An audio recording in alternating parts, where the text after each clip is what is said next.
in listen-only mode. Hello, everyone. Thanks for joining today's program. My name is Michelle Martin, and I'm a certified international health coach. I also work at Cascade Centers as both an account manager and a wellness expert supporting Cascade's holistic health initiatives. Before we get started, I wanted to review a few housekeeping items. In the GoToWebinar platform, you will find a copy of today's presentation, so feel free to download that. We do have a lot of information to cover, so I'm going to be keeping questions until the end of the program. Feel free to go ahead and put those questions in the question platform, but we'll go ahead and keep them till the end of the program. I do want this to be interactive, so I will be asking for your input throughout the program, so we'll have lots of ways to interact that way. So we'll keep posted. So let's get started.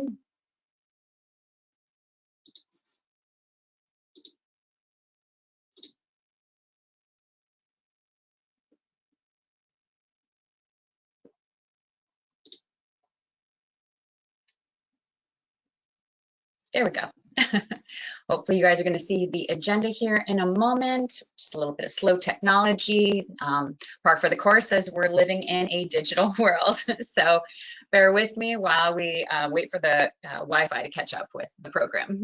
So I just want to go over what we're going to be talking about today. We're definitely going to be touching on the negative health effects of technology because that is my background, but we're going to get into some nitty-gritty on how that is affecting our relationships, both our spouse partner, our children, and just our relationship with self, and what that does to our self-esteem, self-perception. We're going to go into some details about cognitive overload. I'm sure everybody's been feeling a little bit of the online Zoom fatigue. And just having you be here today, I definitely appreciate it. Everything right now is very virtual because of the quarantine and what we're sort of moving through right now. But we're going to talk a lot about how to start your digital detox practice. And get you sort of thinking about the next steps on how you want to approach your digital consumption. I love this quote because honestly, I've really, as I was putting this program together, I was thinking about my own digital consumption and what that really looks like. I'm not a huge fan of social media. I do post infrequently, and I definitely do like animal videos. That sort of brings a smile to my face. So I use it a little bit as a stress relief. But my friends actually do know that I don't like marathon texting. I do like to have phone calls and those types of things. But really, obviously, we're in a quarantine space too. So having those face-to-face are less of an option right now. And I do realize everybody on this who's joining this program has a different sort of lifestyle. I can't assume that your work demands, give you this option to sort of unplug for long periods of time. You might have a career where you have to be on a lot or on call. And so I definitely understand that. So what I'm going to be talking about today are really tools. And so you're going to pull from those tools that are going to work best for your lifestyle. I know parents right now, when we're thinking about taking care of our children, it really is like being on all the time, and it doesn't even matter what their age is. You are really thinking about, does my child need me? And so, yes, I understand that, but really what I want to sort of look at is how we're using social media and our digital consumption to sort of distract ourselves from the uncertainty. So really, choosing to cultivate that work-life quarantine time right now is going to be your responsibility. So just as soon as you can sort of own that and take action, the more you can start making changes. So yes, technology has lots of positives, but there are negatives, and we do want to find that balance before there's a burnout. Okay. Before I get into some of the specifics about relationship and self, I do want to sort of go over, like, how did we get here? So when we think about these statistics, really they've probably grown since 2020 in our quarantine time. But when we see things like 61% of Americans basically admitting to their internet addiction, so think of all the people that don't feel comfortable actually admitting that. So that might be greater, and especially from 2020, we might have a major increase in those types of statistics. So back in 1995, a gentleman by the name of Dr. Ivan Goldberg basically established a compulsive internet use, or what is called I disorder. And I disorder is gaining traction in the mental health field, and it was added to the Diagnostic and Statistical Manual of Mental Disorders as a disorder that needs more research. And obviously by these statistics on this slide, that definitely is the case.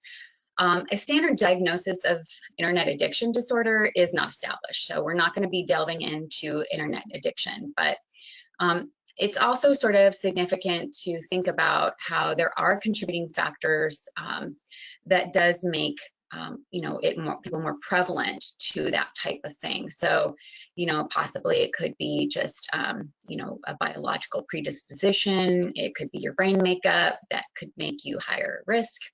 But I'm going to really be focusing on understanding why we reach for technology for that positive experience and feedback, and how we can begin to basically shift that focus and our behaviors. And then the more we really understand ourselves, the more we can understand our attachment to digital reinforcement. And if you are an employer or an HR or leadership, and you're sort of looking at how employees, the statistic on here on this slide, how employees are sort of switching back and forth to all the digital activity, we really need to find solutions to help employees manage that digital requirement and expectation, so that we can actually have productivity, because as you can see here, the productivity isn't there when we're multitasking.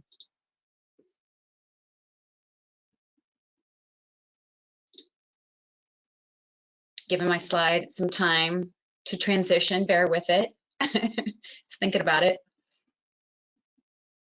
So next I want to talk about our technology and our mental health. And bear with me, the slide really wants to transition. It's just not wanting to do it right now. So I want to kind of go into technology and our mental health. Anxiety and depression, low self-esteem, isolation and loneliness, and reduced cognitive thinking are all aspects of how technology is affecting our mental health. So when we think about social media, you can think about how Instagram has done something like suppressing likes in an effort to sort of hear from society about how this is really affecting our mental health. And really that helps, curb the comparisons of hurt feelings that's associated with attaching a popularity to a sharing content, which is sort of reinforcing our me and self-worth. So we really have to ask, does this actually help though? So that's going to be one of those things as we're sort of looking at our mental health, how that's really going to end up being effective. And it feels a little bit like a Band-Aid, no offense to Instagram, but how the addictive nature that social media just incorporates just in its use. It's really using and activating the brain's reward center. So when we're on social media, we're sort of getting this feel good, and it's releasing dopamine. And then that is sort of linked to our, the pleasurable activities of our life, like love and food and social interactions. So those platforms are designed to be addictive and associated, and that addiction is going to be associated with anxiety and depression and just that physical, overall dissatisfaction. According to the Pew Research Center, 69% of adults and 81% of teens in the US use social media. So as you can see, that is a large group of people who have, that possibility of becoming addicted. And then just that increased anxiousness and depression that's associated with social media use and digital consumption in general. So let's talk about our physical health. Really, when we think about social media and internet and just digital consumption, we do think of sedentary life. So we're not active, we're not outside, we're not having experiences other than the one that's sort of sitting right in front of us, where we're probably sitting enjoying that. So those types, that type of lifestyle will lead to things like chronic disease. So we're talking about, type 2 diabetes, heart disease, certain cancers are definitely associated with sitting disease. So that sedentary life is going to be prolonging our availability to those types of chronic illnesses. So it is detrimental to our physical health when we think about those negative effects of a sedentary life. Also, sleep disruption. When we think about how much tech we take to bed, it's astounding. I mean, I'm sure most of you, I know I use my phone as an alarm. We're all kind of seeing that smartphone or smart device as our a little bit of a crutch in our day-to-day life. It's with us all the time. And there's insecurities around not having that phone with us also that can add to the anxiety. So really thinking about detaching from technology, especially before bed, is going to absolutely help you get a better night of sleep. And I tell people, when working with people, I tell them to start, at a short period of time, like, 30 minutes before you go to bed, work up to an hour, maybe even 2. And I know it's going to be difficult at first, but when you think about, how much TV you're watching, those types of things count. If you're using a Kindle in bed, if you're answering emails on your laptop in bed, I would highly, highly recommend removing technology from your bedroom in general, so that you can get a better night of sleep. And you can turn off your notifications, and you can turn your phone on D&D when you go to bed, so that you're not hearing those dings and pings and all those things that sort of heighten your anxiety. And then we can think about that, muscle tension and headaches, eye strain, all of those things are associated with high usage of technology. And so when we think about, sitting for long periods of time with our tech, whether it's TV or your phone, smartphone, or gaming, whatever it might be, you're not moving around. So your mobility is absolutely compromised. So when you think about like just getting up and moving, maybe it's just, get up and stretch for 15 minutes, or, have walking meetings with your coworkers and family, taking walk breaks with your family during the day. If you are working from home, think about getting a standing desk, and definitely still take your breaks when you're at home working. So that's really going to be important. And also when we've used technology and we have this sort of sedentary lifestyle, we're not breathing deeply, which when we breathe deep, we have this oxygen-rich blood that is now being centered to the brain, and we're going to have higher cognitive thinking with that oxygenated rich blood. So that's going to be key also. So just remember to have some really good deep breathing as you're sort of taking your breaks from technology. And I'm going to definitely get into some more specifics on how to detach. So we'll go through that in much more detail. And then I also kind of want to just mention, it's an acronym called NEAT. It is non-exercise activity thermogenesis, and that includes calories expended outside of exercise, eating, and sleeping. And that does not include your tech. So I'm talking about just chores, climbing stairs, fidgeting, those types of things actually do increase our metabolic rate and encourages deeper breathing and better cognitive health. So as you're thinking about kind of removing technology, you are going to be using your time elsewhere, and just, consider that to be a super huge benefit to your health. So I do want to do a poll. Let's hope technology is going to work with us, not against us.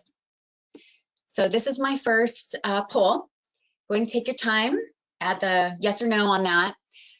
I really feel like I'm going to get a lot of yeses, because we ourselves as adults, because most of us who are on this program are adults, so probably everybody, we are sort of taking more time to assess our own usage. And so then as we think about how that's affecting our children, it is really important to be sort of having that conversation with your family and sitting down and deciding what's going to be beneficial for everybody moving forward for their health. So I find this very interesting. I'm going to share it. So a lot of no's, let's just say that, which is surprising. Not everybody wants to have that conversation. I know it's going to be hard because it means you have to address your own usage before you even address your child's issues. So I get it. And, it's not going to be an easy conversation to have, but it's going to be a necessary one.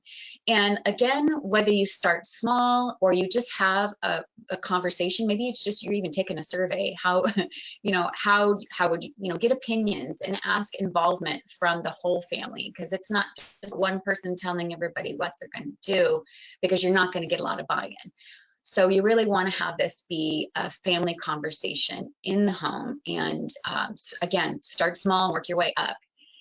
What was it? Rome wasn't built in a day. I think that's what they said. So yeah, start small, definitely work your way up. Okay, I want to get into a really important slide here, and that is really the damage that's being caused here. We just kind of talked about what's happening or not happening in the home, but I get it. Technology, allows us to connect with our friends and family, but what's it really doing to our relationships at home? A study by Society of Research in Child Development suggests that our devices are creating a disconnect between parents and kids, something that social sciences have dubbed technoference. For most of us, the family screen time discussion is really centered more around, obviously, our children and our teens. Like, we're complaining about how much our kids are on the internet or on their smartphones. And that's not important, but, we need to know, we need to know screen time does have a negative effects on our children and us as adults also. And it is mental health specific. And it is connected to many social problems, so social interaction issues. There's a higher risk of suicide associated with screen time. So we do need to consider, both how our usage is affecting our children, because, children are looking to us to be examples, and how we're really sort of perpetuating the overusage, the disconnect that's associated with that. Hunter College and the Graduate Center at the City University of New York ran a study creating a digital disruption version of the still face paradigm. And I don't know if you've heard of that, but it's a phenomenon dating back to 1975 when developmental psychologist Edward Tronick showed that after a few minutes of interaction with an expressionless mother, an infant rapidly sobers, grows wary, and orients the face and body away from the mother with a withdrawn, hopeless facial expression. Now, it's not that the mother's not there, right? The mom's right there, but she's not there. She's not present. And children understand that. It's really almost a perfect description of what happens when we're so tied to our screens. And that's fundamental to our children. And it's global. In a large international survey of over 6,000 parents' children from countries in North America, South America, Asia, and Europe, over half the children said their parents check their devices too frequently. And 32% of the children reported feeling unimportant as a result. And 32%, that's huge, actually, when you think about how many children are internalizing the negativity of the impression of our disconnect is, how it is associated by them. So that is huge, and that is a mental health issue. And so as we start thinking about, that barrier and how we're influencing our kids, it's really important to sort of think about this proactively. And this is increasing.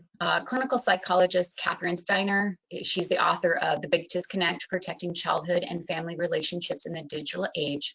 She interviewed 1,000 children, parents, and teachers about how they felt about the role screens were playing in their lives. Children of all ages, 2 through 18, use the same phrases: sad, angry, mad, frustrated when talking about how hard it is for them to get their parents to pay attention to them, which is that's just really sad when you think about it.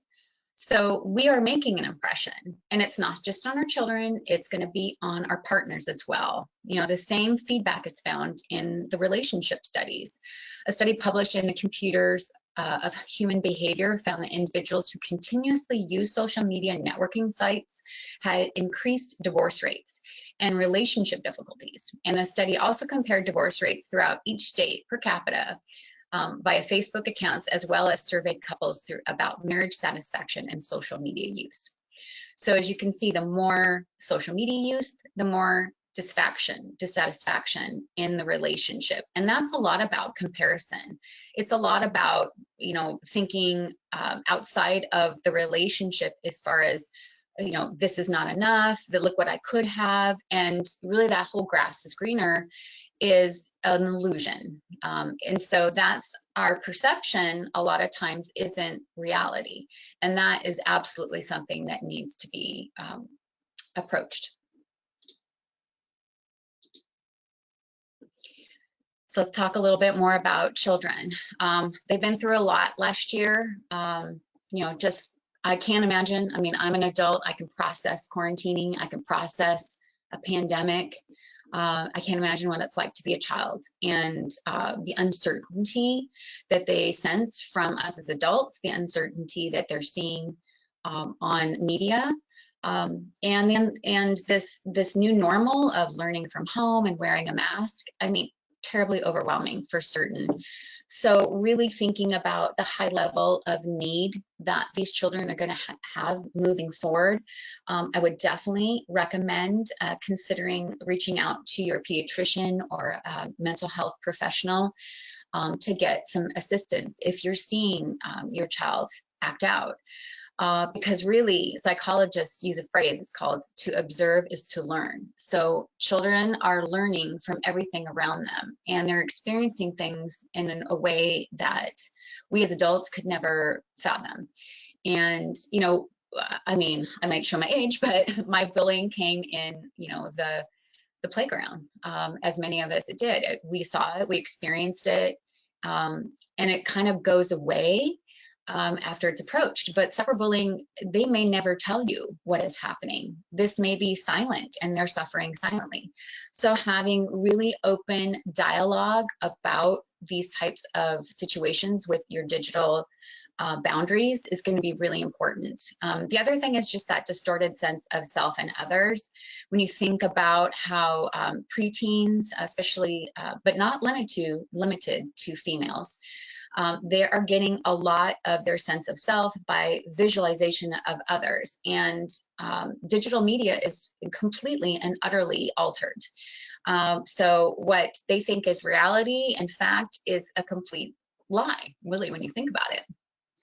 And researchers who published their findings in the International Journal of Eating Disorders, basically, they wanted to know whether or not social media changed children's behaviors. And so they reported a clear pattern of association was found between social media usage and eating disorders, negative self-perception and behaviors. It was also noted that these connections are occurring at a younger age than previously investigated. So children are getting online earlier, and it's affecting them at an earlier age. And it's, again, not just female. Males are also having sense of self, you know, distorted sense of self. And so that is playing in, you know, their own sense of worthiness. And then violence, and that's truly been around for a very long time. I mean, I can remember seeing violence on TV just in the news. But when you think about now what gaming is and how much violence is on gaming and how it is truly sort of desensitizing children, and then of course they're acting out because what they're basically seeing is hostility being acted, and this must be what the world is. And that kind of thought pattern does increase the likelihood of children acting out violently and aggressively. So those are the things that we really haven't addressed, maybe necessarily proactively, or we are sort of waiting for our child to show signs, but by the time they're sort of showing those signs, it's already been ingrained and become sort of a thought pattern and behavior. And then just our self-perception. The fear of missing out is actually oops, sorry about that. I'm not sure what happened there. Is actually a term that is now established. So this is what psychologists use this term, along with nommophobia and phubbing. So nommophobia is a term describing growing fear in today's world, the fear of being without your mobile device. And beyond the mobile phone, just being beyond contact, really. So that's adults, probably college students and teens, probably even young children as they think about wanting to play games or be part of a social media stream. That's really becoming a norm. And phubbing is basically snubbing someone you're talking to so that you can look at your cell phone.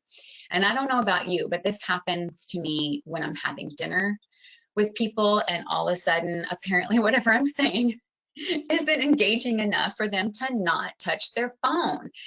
And I'm sort of, I'm getting a little spicy about it, but at the same time, I'm sort of like, I don't understand this need to be in touch all the time. And it's actually not normal. And we need to really think about what that is doing to our relationships, work related or friendships.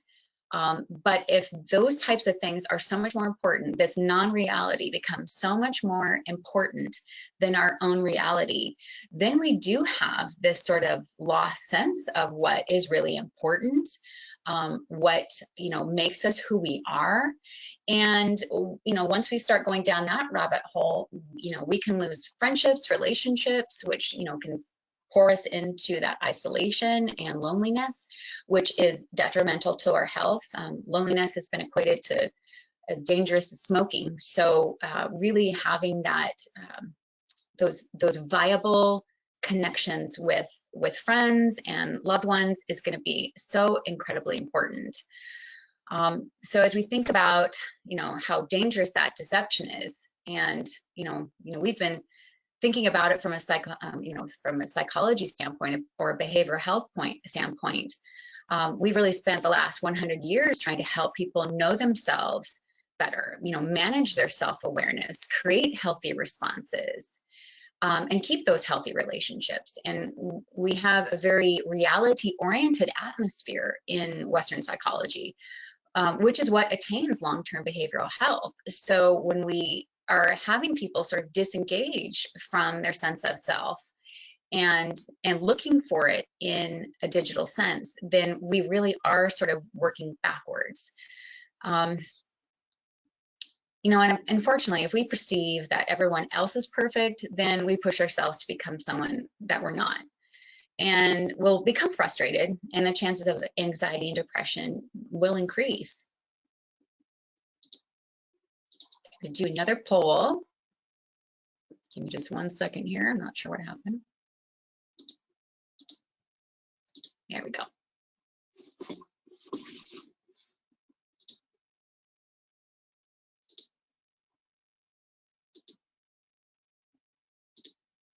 There we go.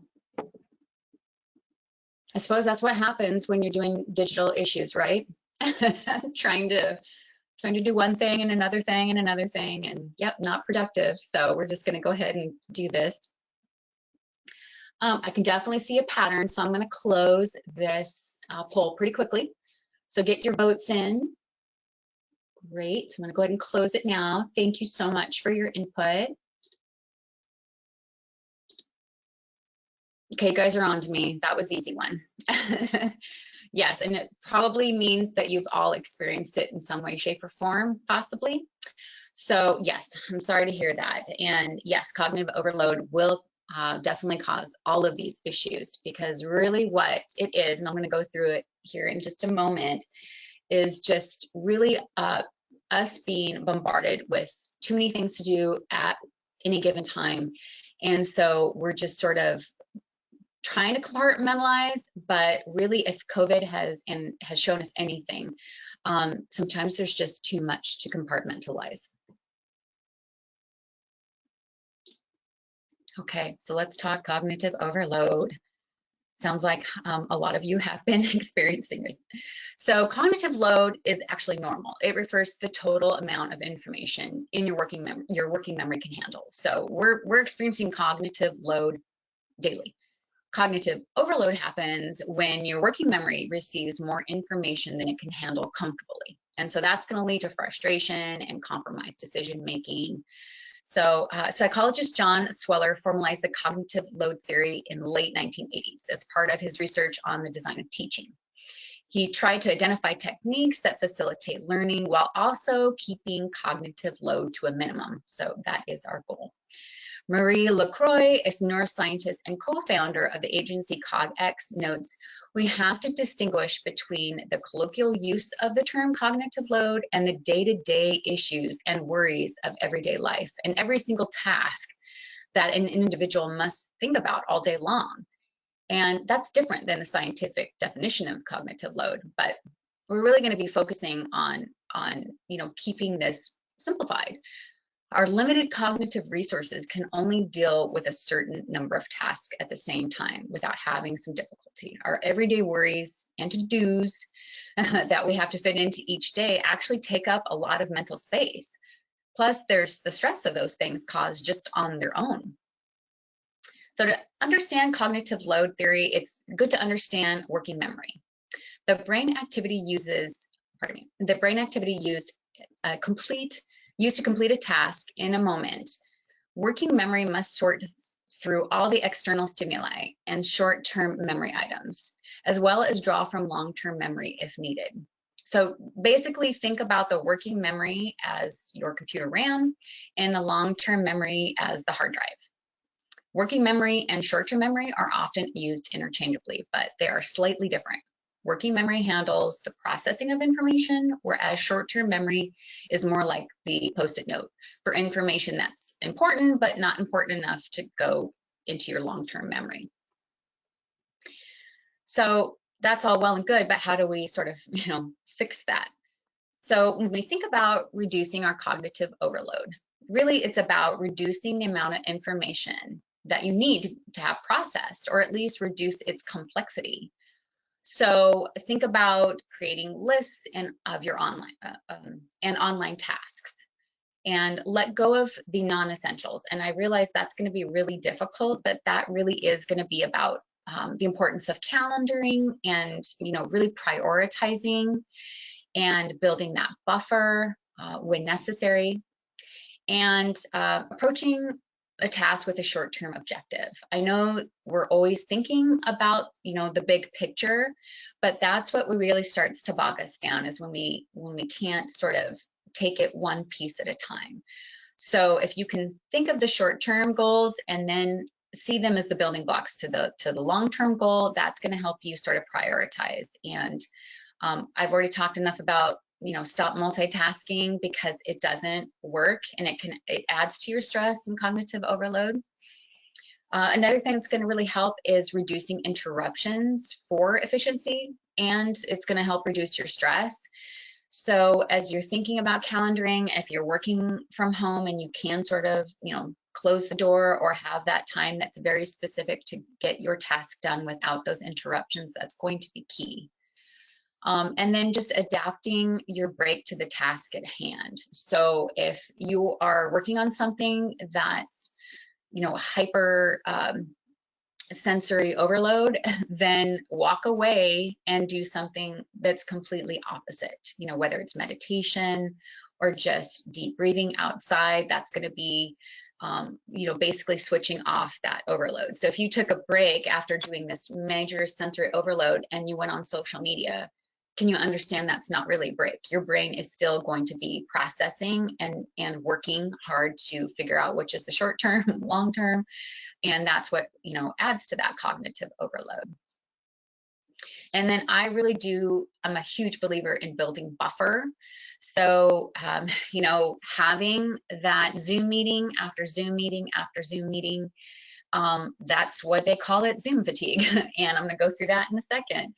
But that is sort of what I'm talking about, is when you go from one thing to another thing without a break. And I realized that your position, your career you might not be able to do that. So really it's building that recovery time. If that's what you have to do, is maybe you've had 3 hours of back-to-back meetings, or you have a project where you're building and using heavy equipment, or you just got out of surgery, whatever it is, that time that you use right after it will be that recovery time. So if you've had something that's been really intense, you want to go do something that's really relaxing, and that's going to be different for each person. So find what works best for you.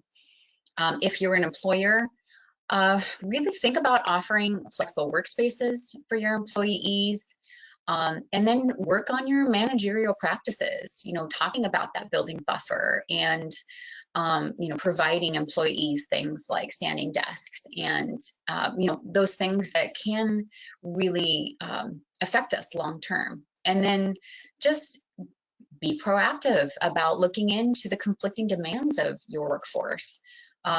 Really proactively asking people how they're doing, or taking surveys, or offering wellness programs are going to be ways to proactively address this before you see people start to deteriorate and really start to show that cognitive overload. So let's talk about that fatigue. I call it virtual fatigue because it's not just Zoom. Let's be honest. There's so many platforms out there. There's Microsoft meetings, there's GoTo meetings, there's just a lot of meetings, and they're usually all, right now, it seems like virtual. So sort of what is happening and why we're sort of getting that fatigue, it's sort of bullet pointed here. There's that excessive close-up eye contact, because when you're in a room with people, usually it's sitting around a table, you're moving back and forth, looking at different faces. Really, in a Zoom meeting, you're looking at one face with a lot of different eyes. So it is intense. And so then we're trying to hyper focus on what's being said. We're looking for visual cues, trying to read the room. And then, of course, you're watching yourself critically. And I know people talk about turning that off, but then trust me, in the back of your mind, you're thinking, oh my gosh, did somebody just see me do that?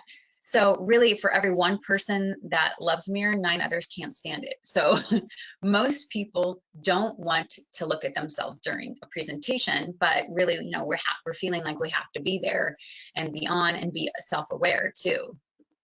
And then, of course, there's just the reduction in physical mobility.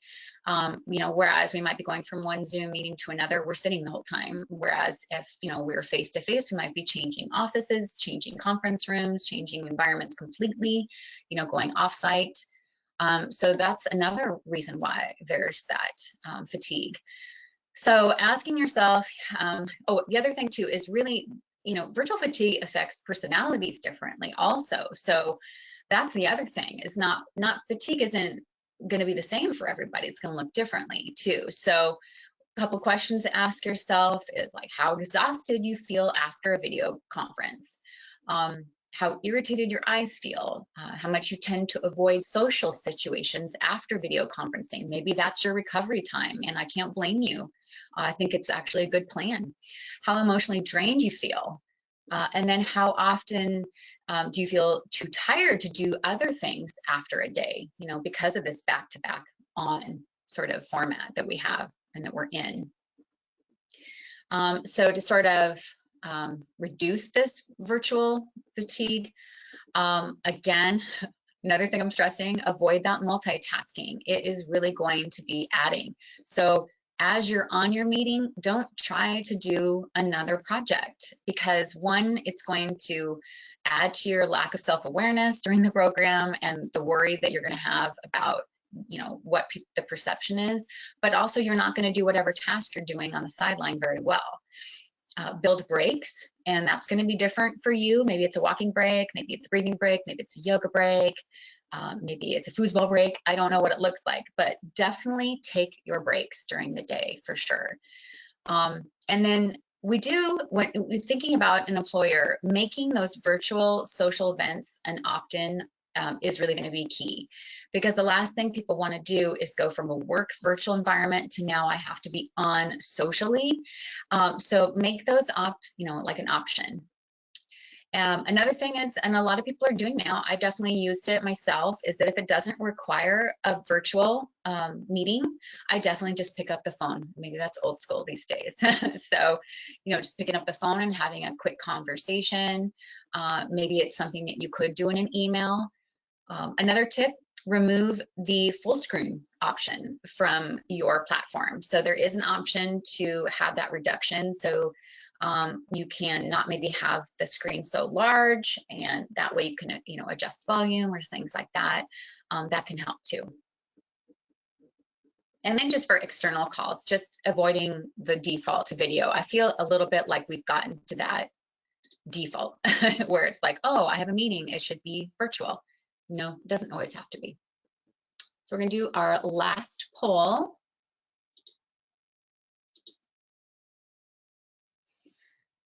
Yeah, how would you spend your day? Just happened to us, probably a number of us in the Portland area recently when we had our Ice Palooza 2021, where, encased in a coating of ice that didn't go away for a long time for people. And a lot of people lost power, lost Wi-Fi. And so then it's sort of like, well, what do we do? And so I love sort of just hearing from people. If I don't have something in the poll, please feel free to add it to the question box. I'm going to go ahead and close this and share. Just nice to hear what people are doing. So, and I love seeing outdoors, because that's going to be hitting a lot of your sensories. Like, you're going to go outside and you're going to have that fresh air. You're going to be able to hear the sound of nature. You're just going to be able to see the beauty of nature rather than your four walls. So kudos to you for people getting outside and having that experience.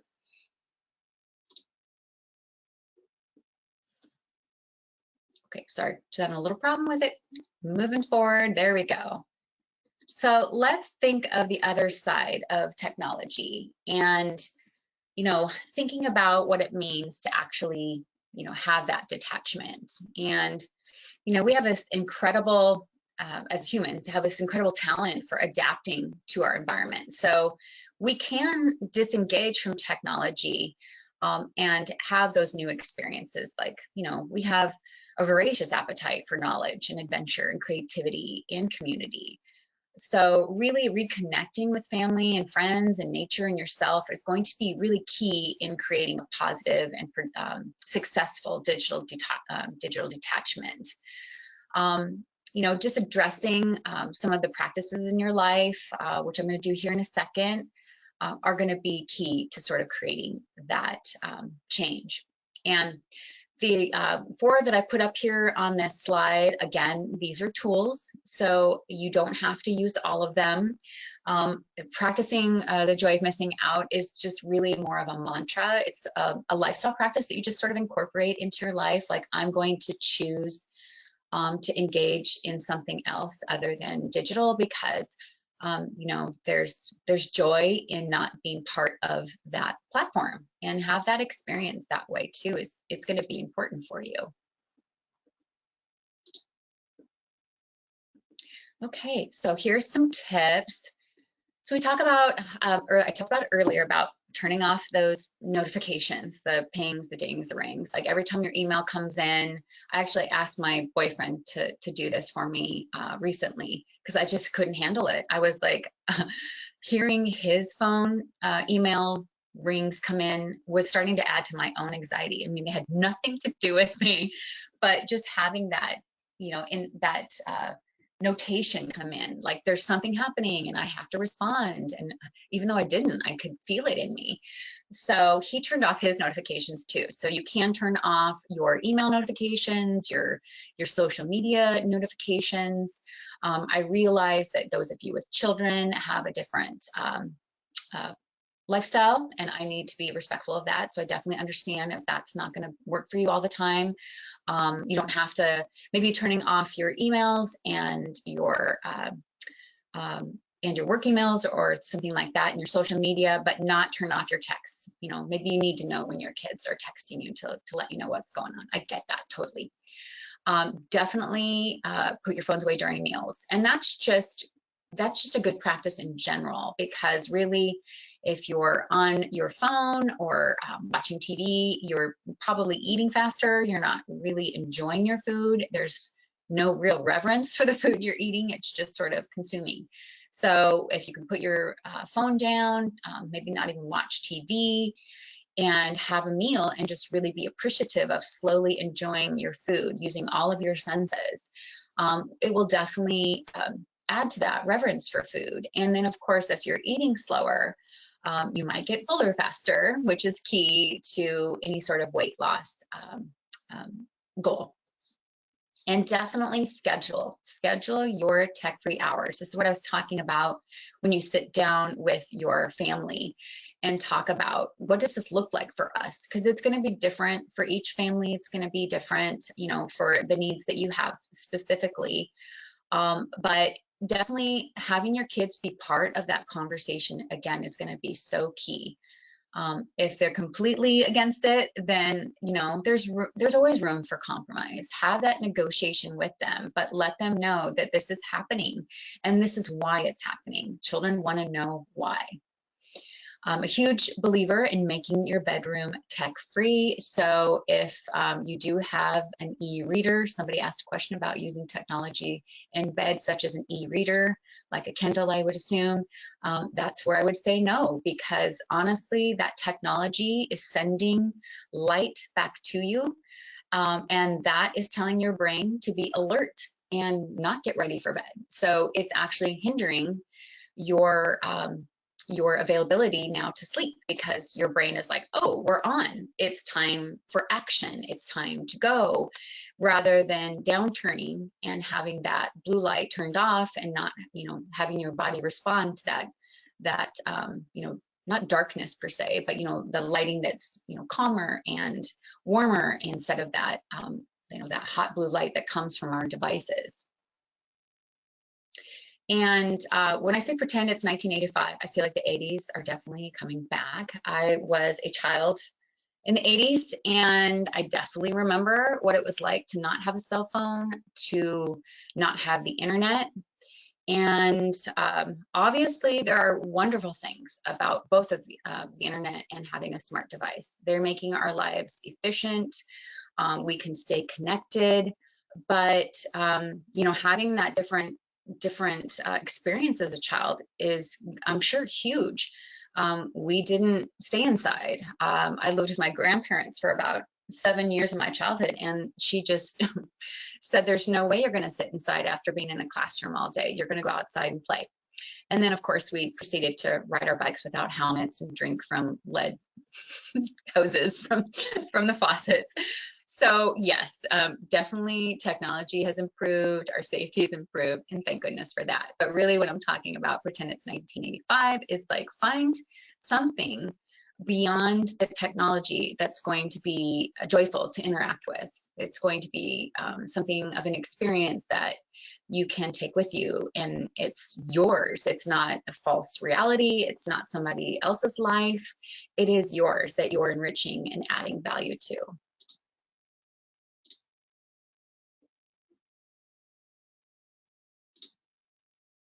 Okay, some other tips for digital detachment. We talked about limiting your screen time. I definitely want to talk about cleaning out your social media accounts and apps. And I know I've probably just incited some anxiety in some people talking about that. Doesn't mean you have to get rid of all of your accounts, but if you've noticed you're not using one, or the one that you have been using is giving you a lot of negative feedback and you just don't feel like it's enriching your life, pull the trigger and get rid of it. And that includes your apps. A lot of people are very app adverse, and you know, if you're not using an app, definitely get rid of it off your phone. That's another thing. If you look at your phone and you can't even see, you know, the picture behind all those apps, that's telling you maybe there's just a few too many apps on your phone.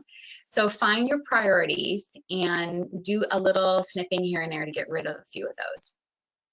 Something very practical during your workday is the 20-20-20. So for every 20 minutes, you look at your screen, look up, and add an object 20 feet away in the distance for 20 seconds. So what I did for myself is I actually have a large print of my favorite piece of artwork that is about 20 feet away on the opposite side of the wall.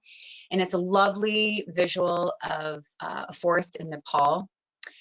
And so I look at that, and it's something I enjoy looking at. So that's something too. So if it's a piece of art or, you know, something else that you find pleasure in looking at, definitely have it ready for you. And it's, you know, doesn't take much. You just look at it for 20 seconds. And also it is going to evoke, you know, some pleasurable feelings too. So as you're looking at this, doing some deep breathing, it gets you a nice break from, you know, maybe your workspace or whatnot. And if I haven't said it enough already, just planning for that no tech fun. It sounds like there's a lot of outdoor adventures out there, so kudos to you. I'm also a big fan of game night with your family or friends, which can be done virtually. There's some platforms out there that are doing that virtually. I know there's probably a lot of puzzlers out there right now, because something about quarantine has definitely been a benefit for the puzzle industry. And there are definitely ways you can still volunteer. So that could be something the whole family can do, and it's helping other people, which actually makes us feel good too. So I do want to get back to a little bit of the basics. This is just me as a health coach, you know, just talking about things like mindful eating. We talked a little bit about, you know, not using your tech while you're eating. That's going to be something that's really going to benefit you. Huge fan of practicing gratitude and mindfulness. You know, just being thankful for very simple things can really enhance your mindset and help you detach. So all of these are going to be definitely tools to help you sort of disengage from your tech. So because you're going to have some, you know, it is a detox. You're going to have some responses from your body, and that need is still going to be there, and that wanting to reach out.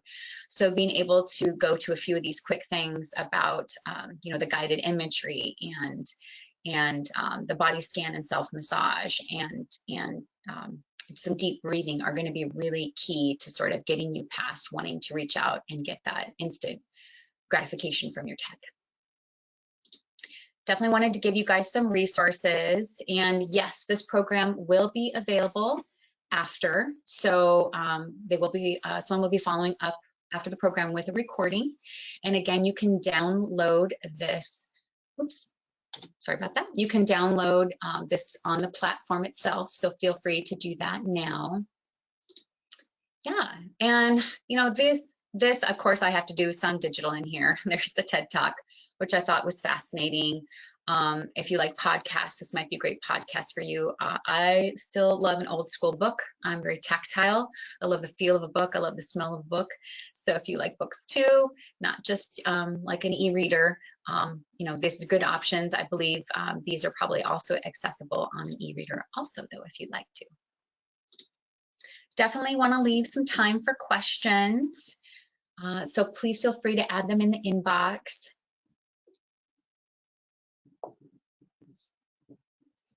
Great. I'm getting some responses here. Reading is usually encouraged to better ease one to get to sleep. What is your advice on reading off a tablet versus physical book, both at night and in general? Is the difference that big? Do we need to go to 1985 as much as reading as possible? So yes, I'm getting that. As I kind of talked about before, I would definitely say before bed, do not use the e-reader. I think you're fine during the day, but just thinking of your sleep, definitely a physical book would be a better option in my opinion. And as far as going 1985 as much as possible, my goodness, really that's going to be up to you. I mean, I've given you guys a lot of tools today, and some of them are not going to resonate with you, and they're just not going to work in your lifestyle. But maybe it's a question you just ask yourself before you get online. You know, Would I be doing this in 1985? No. What would I be doing instead? And would it be of more value to me? And especially when you think about your children and what they're experiencing, you know, when the more accessible you are, you know, in planning time with your family, the more benefits it's going to be for them too. So your disengagement from, you know, your digital attachments are going to be something that they're going to take notice of, and perhaps even start practicing themselves without even you asking. Oh, someone's asking about blue blocker lenses in your eyeglasses. Yes and no. So the blue blocking element, yes, if you're working all day long on a computer, I think most glasses now actually have a blue blocker element to it, but you have to still understand the amount of light that's being directed at you. So it's not just the blue light, it is the in general, just our, that's going to be true for your laptop, computer, your, you know, your iPad. Any of those things are giving off light that your you know, that your mind is definitely associating with it's time to be active. So if you're in bed and you want to start, you know, to turn down, it's really key to get rid of that technology light so that your, you know, that your mind and body know it's time for bed. And I know I'm stressing that because I am thinking of your sleep. You know, we're talking beyond even, you know, just digital usage, but enhancing your sleep quality, which is going to enhance your health in general too. Good question. Anybody else have any questions? Wonderful. So all of this information is really meant to be tools for you. So again, not all of it's going to resonate. And it's also not meant to be a replacement for behavioral health support. So if you're seeing a counselor and maybe it's not directly your digital use, but maybe more so anxiety and depression, and your digital use is actually adding to some of your symptoms, definitely go ahead and reach out to your health professional, your general practitioner, your behavioral health professional to get assistance with that digital detox if it is in fact, you know, becoming detrimental to you. And of course, if you have questions for Cascade Centers, please feel free to call the 1-800-433-2320 number to learn more about the assistance program and our benefits. It's been my pleasure today. I hope you all received some good information and can move forward with getting a digital detachment practice in place. All my best to you, everyone. Take care.